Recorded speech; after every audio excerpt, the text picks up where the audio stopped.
Yeshua is the snake in the garden. Now, some might say, oh, but in Revelation, it talks about that ancient serpent, that old serpent that would be cast out, right? Well, the thing is, again, English, two things. We misunderstand the concept of, who it was written for, and we misunderstand the English, which basically our English translation.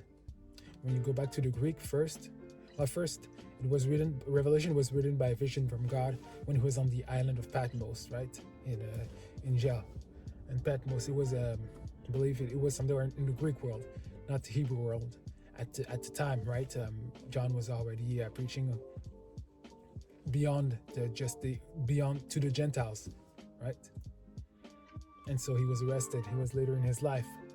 And so he wasn't necessarily speaking to the Hebrews who had a deep understanding of the garden story, but to the Greeks who had their own understanding, their own context in their lives, So when you mention something in their context, the ancient serpent, in Greek, it's Ophis, right?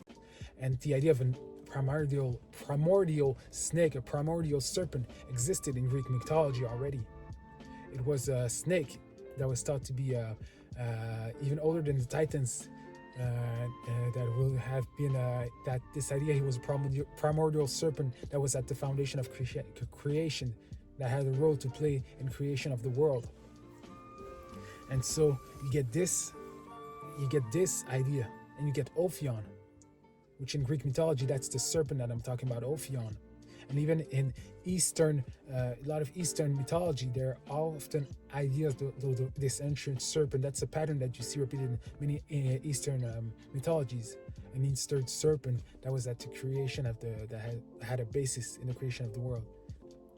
And what the image you get is that of the Demiurge, the snake that looks like a face of a lion, that actually represents. Should I go for it? Yeah, that actually represents Yahweh. But you see, it's not talking about the snake in the garden. We think, because we read now, oh, he's talking about the snake, right?